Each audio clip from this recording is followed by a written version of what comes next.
السلام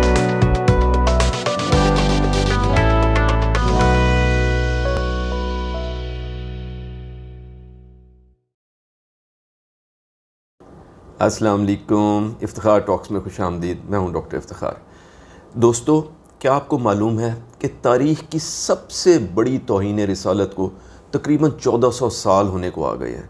جب 10 محرم سن 61 ہجری کو اس گلے کو کاٹ دیا گیا جسے پیارے نبی صلی اللہ علیہ وسلم چوما کرتے تھے۔ ہم نے 10 محرم کی تاریخ تو یاد رکھ لی، مگر یہ بھول گئے کہ حضرت امام حسین نے اپنے 88 عزیزوں اور ساتھیوں کی گردنیں کٹوائیں کیوں آخر؟ دوستو، مقصد بھی صرف ایک تھا اور سبق بھی صرف ایک، کہ جب حق اور باطل میں کشمکش ہو، جھوٹ اور سچ میں مقابلہ ہو، تو حق اور سچ کے ساتھ کھڑا ہونا ہوتا ہے اور باطل اور جھوٹ سے دوری اختیار کرنی ہوتی ہے۔ کیا ہم نے یہ سبق سیکھ لیا؟ کیا ہمارے عمل میں حضرت حسین کی اس سنت کی کوئی چھوٹی سی جھلک بھی نظر آتی ہے؟ سچ کے ساتھ کھڑا ہونا تو بہت دور کی بات ہے، اور جھوٹے اور ظالم کو جھوٹا اور ظالم کہنا بھی شاید ہی کسی کے بس کی بات ہو۔ لیکن کیا ہم اتنا بھی کرنے کو تیار ہیں کہ وہ لوگ اور وہ گروہ جن کو ہم جانتے ہیں کہ وہ جھوٹے ہیں، خائن ہیں، راشی ہیں، بے ایمان ہیں، وعدہ شکن ہیں، ظالم ہیں، غاصب ہیں، کم از کم سر عام ان کی حمایت ہی بند کر دیں؟ ان کو دل میں تو برا جانے، حالانکہ ایمان کا کمزور ترین درجہ ہے، اور ان سے رابطہ ختم کرنے کی کوشش کریں۔ اس محرم کے تقدس میں کم از کم اتنا تو کریں کہ ان کے ساتھ سینے تان کا فوٹو کھنچوانا ہی بند کر دیں، ان کے ہاتھوں سے بڑے فخر کے ساتھ ایوارڈ اور ٹرافیاں لینا ہی بند کر دیں، ان تقاریب میں جانے سے پرہیز کریں جہاں ان کو مہمان خصوصی کے طور پہ بلایا جا رہا ہو، اپنے بیوی بچوں کو ان کے گھر اور ان کی دعوتوں پہ جانے سے روکیں، اور اگر کوئی ہمارا تعارف ان کے عزیز، دوست، رشتہ دار یا کولی کی حیثیت سے کرائے تو اس پر فخر کرنے کی بجائے کم از کم دل ہی دل میں اس پہ شرمندہ ہوں۔ دوستو، ہمارے ارد گرد ہر وقت جو جھوٹ اور سچ کی جنگ چل رہی ہے، اس میں ذرا سا اپنے دل میں سوچے تو صحیح کہ کون سچ پہ ہے اور کون جھوٹ پہ۔ پھر بھلے سچ کے ساتھ کھڑے ہونے کی اگر ہمت نہ ہو تو کم از کم جھوٹوں اور ظالموں کے ساتھ تو سینہ تان کے علل اعلان نہ کھڑے ہوں، ورنہ ہمیں حضرت امام حسین سے کیا نسبت رہ جائے گی؟ ہمیں حق ہی کیا ہوگا کہ ہم ان کا پاک نام اپنی زبان پہ بھی لے کے آئیں، یا ان کے لیے سینہ کو بھی کریں، یا خود کو ان کا غلام کہیں؟ ایسا کرنا تو پھر سرین منافقت ہوئی، اور منافقت بھلا اس کے علاوہ اور ہے ہی کیا کہ آپ دنیا کے سامنے جس کو اپنا ہیرو اور اپنا امام کہیں، اس کی سنت، اس کی تعلیمات کا کوئی شائبہ بھی آپ کی شخصیت میں نظر نہ آئے۔ کم از کم جھوٹ اور سچ میں تمیز تو کیجئے۔ سچ بھلے نہ بولیں مگر جھوٹ بھی تو نہ بولیں، دل ہی دل میں صحیح جھوٹ کی مذمت تو کیجئے۔ سچ اور جھوٹ کے اس مارکے میں جو روز ہمارے ارد گرد برپا ہے، اپنی کوئی رائے تو بنائیں،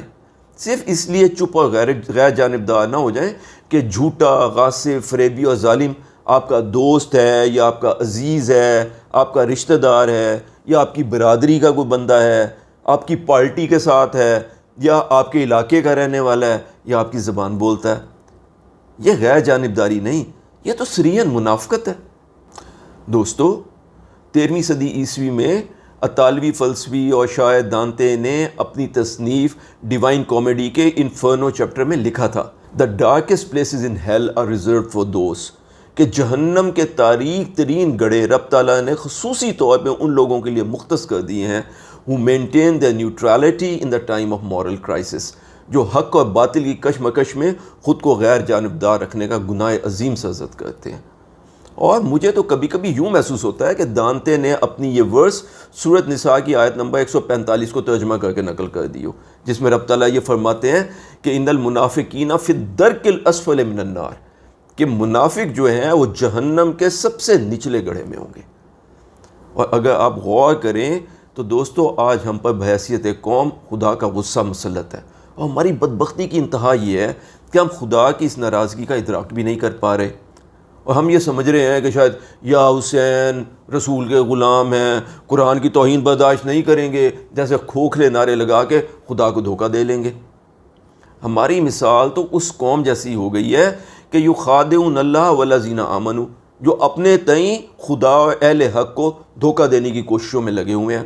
حالانکہ وما یخدعون الا انفسہم کہ وہ در حقیقت اس کوشش میں صرف اپنے آپ کو دھوکہ دے رہے ہیں، وما یشعرون اور وہ بیچارے اتنے ہیں کہ ان کو اس کی سمجھ بھی نہیں ہے کہ خود کو کس عذاب اور کس انجام سے دوچار کرنے جا رہے ہیں۔ دوستو، اللہ سے دعا ہے کہ حضرت امام حسین کی عظیم ترین قربانی کے صدقے ہمارے حال پہ کوئی خصوصی رحم فرمائے اور ہمیں ہدایت نصیب فرمائے کہ ہم اپنی انفرادی اور اجتماعی زندگی میں سچ کو پہچانیں اور جھوٹے، ظالم، خائن اور غاصب لوگوں سے خود کو دور کرنے کی کوشش کریں، ورنہ ہم بھی انہی میں شمار ہوں گے۔ اور یاد رہے کہ یہ وعدہ ہم ہر عشاء کے وطروں میں رب تعالیٰ سے کرتے ہیں کہ وَنَخْلَعُ وَنَتْرُكُ مَن يَفْجُرُكَ، کہ اے اللہ ہم آپ سے وعدہ کرتے ہیں کہ ہم چھوڑ دیں گے اور خود سے الگ کر دیں گے ہر فاسق و فاجر کو جو آپ کا نافرمان ہے۔ آمین یا رب العالمین۔ اگر آپ کو ہماری محرم الحرام کے متعلق یہ ویڈیو پسند آئی ہو تو اسے لائک ضرور کیجیے گا، اور ہمارے چینل افتخار ٹاکس کو سبسکرائب کر لیں، اور ہاں بیل آئیکن ضرور دبائیے گا، کیونکہ ہم اسی طریقے کی اہم، دلچسپ اور بہت ہی معلوماتی ویڈیو ایک ہفتے میں 2 دفعہ آپ کے لیے اپلوڈ کرتے ہیں۔ اپنا اور اپنے آس پاس کے لوگوں کا بہت خیال رکھا کریں۔ اللہ ہم سب کا حامی و ناصر ہو۔ السلام علیکم ورحمۃ اللہ وبرکاتہ۔